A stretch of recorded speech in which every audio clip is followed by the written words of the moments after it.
Bonsoir tout le monde.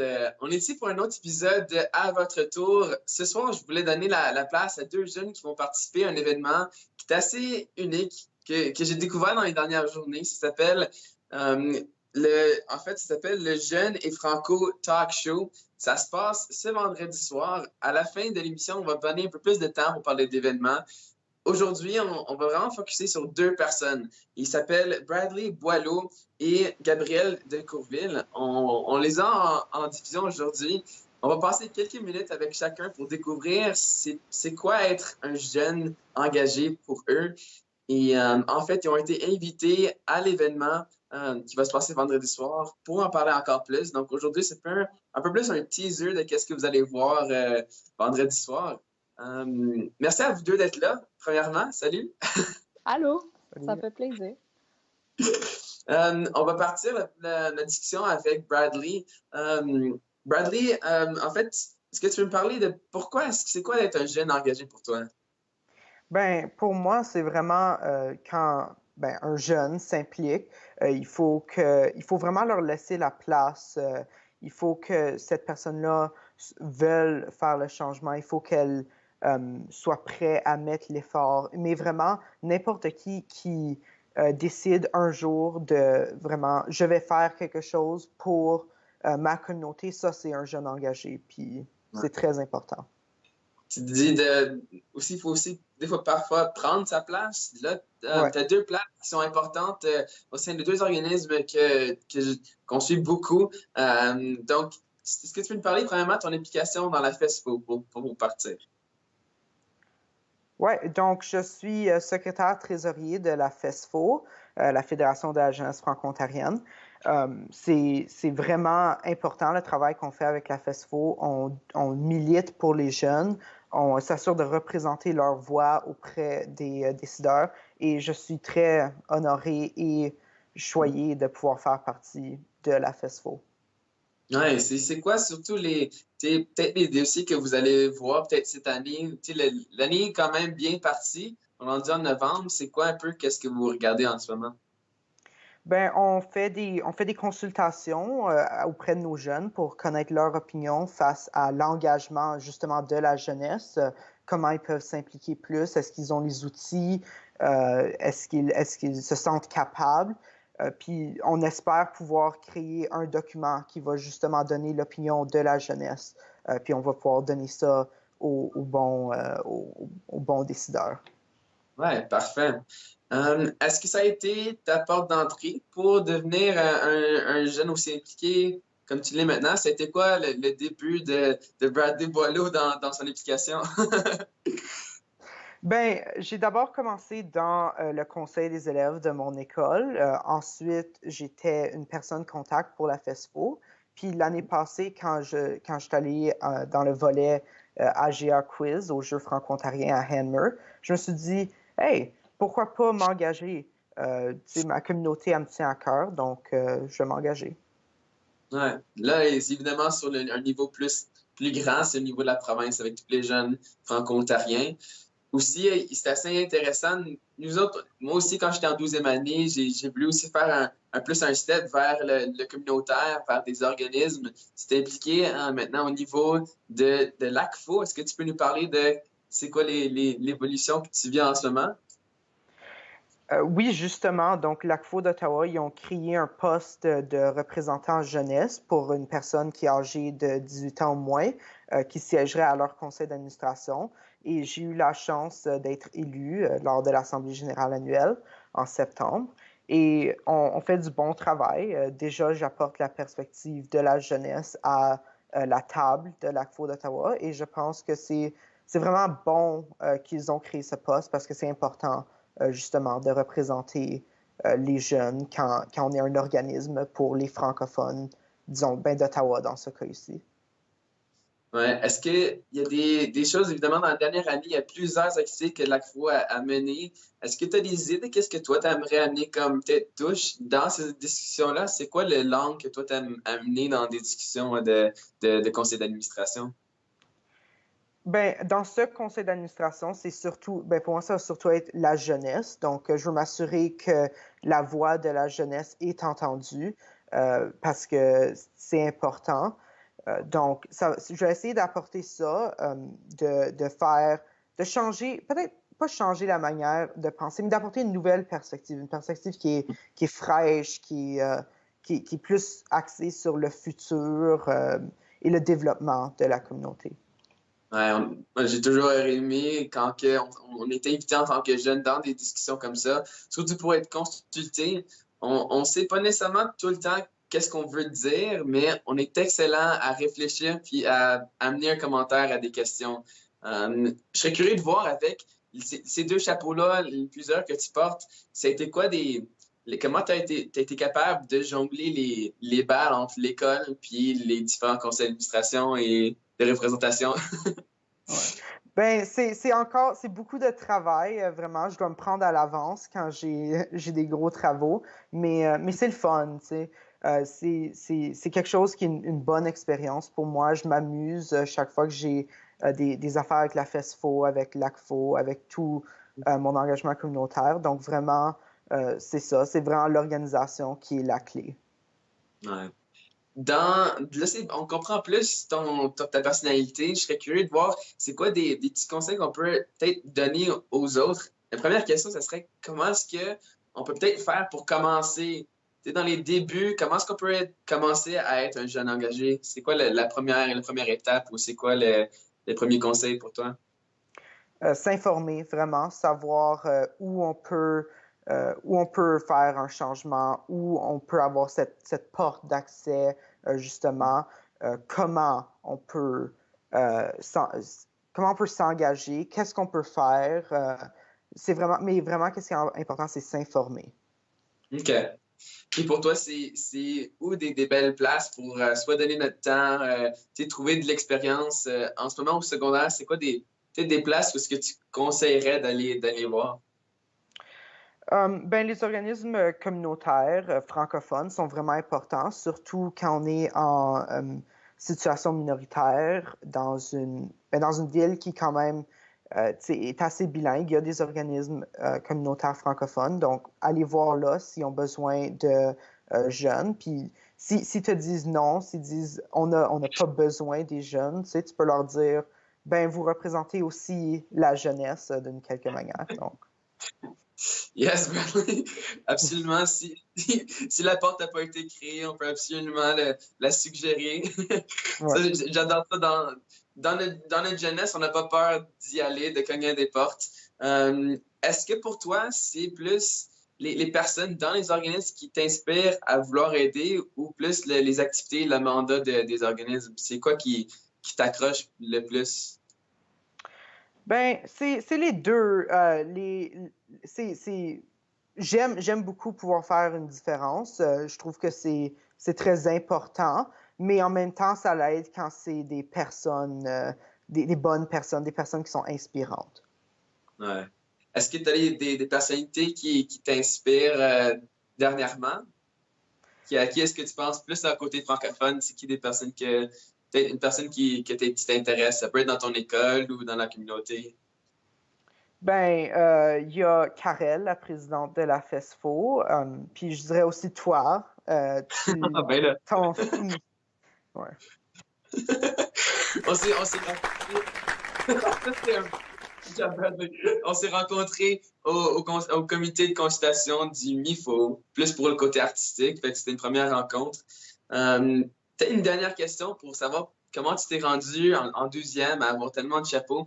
Est-ce que tu t'as été invité ou poussé ou est-ce qu'il y a des mentors qui t'ont invité à siéger sur ces comités-là? C'était qui t'a invité à faire ça? Ben, en termes de la FESFO sur le conseil de représentation, je dois attribuer ça à ma bonne amie Emma. Elle m'a vraiment poussé, elle était là avec moi, elle m'a dit, tu sais, tu peux le faire. Quand ça vient à l'ACFO, ça m'a été d'abord mis dans la tête par Éric Barrette à un camp de notre conseil. Il m'a dit, tu sais, oh, est-ce que tu postules? Tu devrais, tu sais. Puis ça m'a mis la graine dans l'esprit. Ouais, la puce à l'oreille, là, ouais. La puce à l'oreille, ouais, c'est ça. Ouais, non, c'est excellent. Merci d'avoir donné un peu plus de contexte sur qui tu es. On salue vraiment ton effort d'être dans plusieurs comités. On va te revenir dans quelques minutes. On va passer maintenant la parole à Gabriel. Puis, je pense que le lien direct pour parler de Gabriel, ça a été quoi votre rencontre entre vous deux? Gabriel, comment est-ce que tu connais, tu connais Bradley? Bradley. Ouais. En fait, c'est drôle, ce week-end, on s'est vraiment rencontrés à la formation régionale, qui est une formation organisée par la FESFO. Puis Bradley était mon animateur parce que moi, je suis PECO pour mon école, ça veut dire personne contact, mais je venais juste de découvrir le monde de la FESFO. Et puis, Bradley était là pour nous aider à passer à travers les étapes, puis comment animer des affaires, puis même animer un atelier sur la santé mentale. C'était vraiment super comme activité. Puis c'est ça, donc là, je l'ai rencontré, puis on s'est retrouvés à se dire « Hey, ben, en fait, je reconnais ton nom. Toi, tu t'en vas à Vanier au talk show de la jeunesse franco. » Puis ouais, c'est ça. Donc, c'est ça qui s'est passé. Puis c'était super cool de le rencontrer de même. Mais ouais. OK. Pour toi, on peut partir maintenant à la discussion de la soirée. C'est quoi d'être quelqu'un, une jeune engagée? Donc, en fait, pour moi, ça commence tout petit parce que tu n'as pas nécessairement besoin de faire des grosses actions pour être engagé. Tu peux écouter de la musique franco-ontarienne. Déjà, là, tu es en train de participer puis de promouvoir la culture. Ou tu peux juste marcher dans les rues durant les défilés franco-ontariens, notamment dans le mois de décembre l'année passée pour les protestations contre Doug Ford. C'est des petites choses comme ça. Tu n'as pas nécessairement besoin d'être président de telle chose, malgré que ça aide toujours. C'est comme l'ultime but si tu veux vraiment être engagé. Évidemment, comme Bradley a mentionné, le concept de faire du bénévolat dans des organismes dans la communauté, notamment, il y a comme le Patro d'Ottawa, dans le coin de la salle, en fait. Mais honnêtement, c'est juste des petits actions là, qui peuvent aider. Puis je pense que c'est ça, d'être engagé. Pour mettre en contexte un peu plus de qui tu es, j'ai appris juste avant l'entrevue. Est-ce que tu me parlais un peu de comment tu es rentré dans tout l'univers franco-ontarien? Parce que Bradley, ça fait plusieurs années qu'il est ici, mais toi, c'est plus récent en fait. Oui, donc en fait, moi, j'ai toujours été élevée dans un milieu franco-ontarien. Je veux dire, ma famille a participé au niveau de SOS Montfort. Je veux dire, ma grand-mère était présidente du conseil d'administration durant SOS. Puis, je veux dire, on a travaillé au milieu Ottawa-Ville bilingue, etc. Mais ironiquement, moi, je suis allée à un lycée français à Ottawa. Donc, ça veut dire que ça suivait le curriculum de la France. Puis là-bas, il n'y avait aucune idée de c'était quoi l'identité franco-ontarienne. Eux, c'était tous « on est français, whoop whoop ». Puis moi, j'avais... Si tu demandes à un Français c'est quoi la FESFO, je pense pas qu'il va trop savoir. Là. Exactement. Puis là, d'une façon, moi, j'avais toujours manqué cette identité franco-ontarienne chez moi. Puis là, après la 10e année, j'ai décidé de changer d'école pour plusieurs raisons. Mais c'est là que je me suis retrouvée au Collège catholique Samuel Genet. Et une fois que je suis arrivée là, j'ai réalisé c'était quoi la culture franco-ontarienne. Puis on avait des drapeaux partout, puis on avait notre place, le drapeau franco-ontarien qui était pendu partout. C'était super. Puis pour une fois, je reconnaissais une partie de ma famille puis de mon enfance. Puis c'est là où je me suis dit, mon Dieu, il faut que je protège ça. Puis il faut que je participe là-dedans, il faut que je m'implique. Puis c'est là où, je pense que c'était le semestre passé, j'ai eu un cours de français, 12e. Et puis mon prof, M.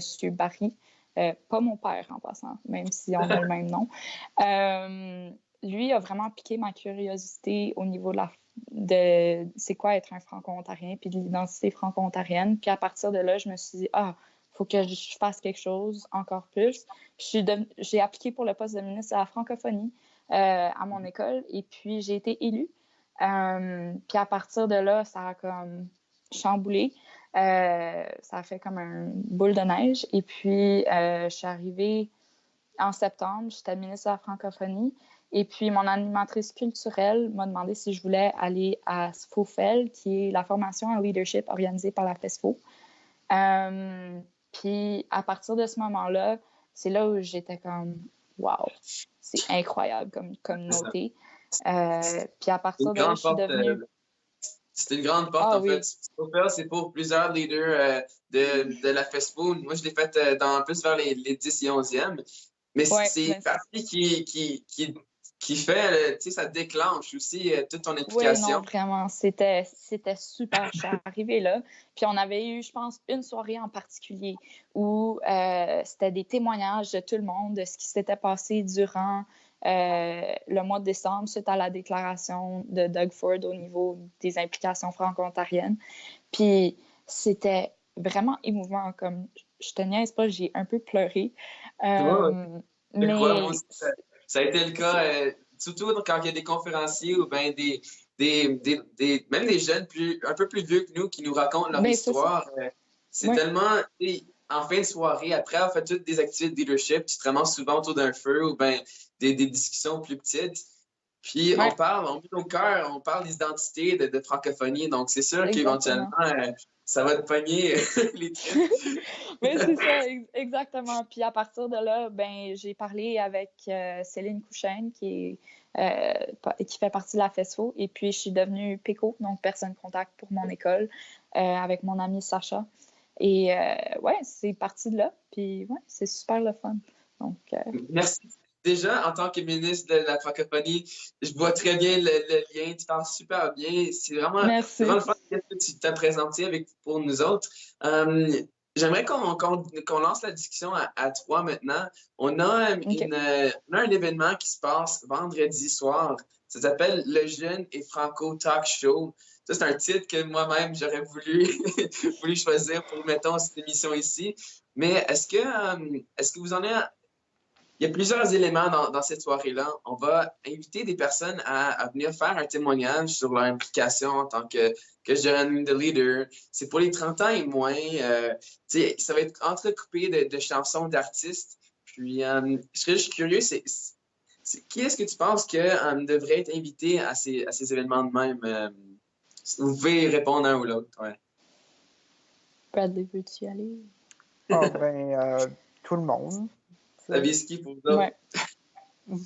On devrait tous y être. C'est quand même vendredi soir. Ça se passe au Musée au Parc de Vanier. Vanier qui, cette année, a 50 ans. Ils ont été établis en 1969. La ville est passée de Eastview à Vanier. Pour l'événement, je veux prendre une petite seconde pour noter les personnes qui vont être là. Il y a... Ah boy, là, mon téléphone, il vient de changer. Je vais peut-être y revenir. Mais il y a plusieurs invités. Il y a Céleste Lévy, il y a Gabriel Cyr. Pour en nommer quelques-uns, c'est quoi pour vous autres le volet musique dans l'identité franco-ontarienne? C'est quoi sa place? Ça veut dire quoi pour vous autres? Gabriel, si tu veux partir la balle, vu que tu es ministre. Oui. On viendra à Bradley dans quelques secondes. Oui, en fait, pour moi, c'est un monde relativement nouveau, mais quand je suis arrivée à Saint-Genet, puis notamment à Sfofel, j'ai découvert qu'il y avait toute une playlist. Puis, étrangement, mon animateur à Sfofel, c'était Gabriel Cyr. Puis, donc là, je suis revenue, puis c'était comme... J'ai découvert toute sa musique, puis on a regardé en ligne, moi puis mes amis du groupe. Puis c'était vraiment, vraiment cool à voir. Puis honnêtement, c'est quelque chose que je trouve vraiment intéressant. Ça fait vraiment partie de notre culture parce qu'on ne voit pas souvent de la musique francophone, puis en plus de ça, franco-ontarienne. Donc, je pense que ça joue un énorme rôle. Puis, peut-être, Bradley, c'est quoi l'importance que nous autres, la jeunesse, on écoute aussi la musique de chez nous en Ontario et même dans les autres provinces de l'Ouest, en Acadie? C'est quoi l'importance de la musique francophone pour toi? Ben, c'est vraiment une partie de nous, de notre culture. C'est vraiment impressionnant que la musique que j'ai découvert avec la FESFO, de la musique de partout au Canada, qu'avant, je ne savais même pas que ça existait, mais maintenant, j'aime ça. Ça fait partie de l'identité en tant que francophone. Non, c'est totalement ça. Pour moi, ça a été aussi ma porte d'entrée pour être fier de ma langue, de ma culture. Quand on va voir un spectacle, on est entouré de tous nos amis, puis c'est une des belles places parce qu'on peut aussi pas avoir peur de parler en français, pas avoir honte. Vous autres, quand que vous revenez des grands événements de la FESPO, c'est quoi les choses que vous aimez faire dans vos écoles pour faire la promotion de la culture, de la francophonie, de la musique? Qu'est-ce que vous autres, vous aimez faire avec vos amis, dans le fond? Bradley, si tu veux partir. Juste leur montrer, leur faire découvrir ce monde, en particulier avec la musique. Leur montrer une playlist, par exemple, il y a une playlist de la FESFO. Je leur dirais, écoute à cette chanson que j'ai entendue, elle est vraiment bonne. Puis ça commence vraiment un effet multiplicateur. Oui, je suis complètement d'accord avec Bradley. En fait, pour la journée de la francophonie, on a comme un festival dehors à notre école. Puis, en fait, j'avais la playlist de télécharger, puis je l'ai mis, puis tout le monde dansait, puis c'était super le fun à ce niveau-là. Sinon, pour partager le mot au niveau de différentes affaires, on fait des annonces du matin vidéo, puis on passe le message à ce niveau-là. Puis sinon, au sein on a ce qu'on appelle un comité de la francophonie. Puis c'est différents élèves qui sont vraiment intéressés à participer au niveau francophone dans leur milieu scolaire. Donc, on passe le message à ce niveau-là. Puis ouais, c'est super le fun. Merci à vous deux d'avoir parlé un peu plus de vous autres puis de les conseils que vous commencez à avoir et accumuler. J'ai maintenant retrouvé sur mon téléphone. L'événement, en fait, ça va être animé par Patrick Guillotte et Éric Barrette, qu'on a parlé déjà un peu pendant l'émission. On parle beaucoup de musique, mais il va y avoir plein de styles. Il va aussi avoir un rappeur. Il va y avoir Sizi, Corianne Sauvé, qui en fait, j'ai regardé un peu plus dans sa biographie. Corinne, en fait, ce qui est intéressant, c'est que c'est une auteure. Elle a étudié aussi, elle a fait des études aussi à des études de femmes à l'Université d'Ottawa. Elle est comédienne, elle est auteure. Elle a aussi récemment gagné plusieurs prix. Donc, j'ai hâte de découvrir c'est qui ce personnage-là aussi. Donc, on a maintenant un auteur, on a Deflore qui est aussi de la musique et on a nos deux témoignages de ce soir, Bradley Boileau et Gabriel de Courville. Merci d'avoir été là. Pour tous ceux qui sont intéressés, l'événement, ça se passe ce vendredi à 19h. C'est fait par Vanier 50. Puis, on espère vous voir un grand nombre là. Merci à vous deux d'avoir participé. Merci. Merci à toi. Merci beaucoup, c'était un plaisir. Bonne soirée. Bonne soirée.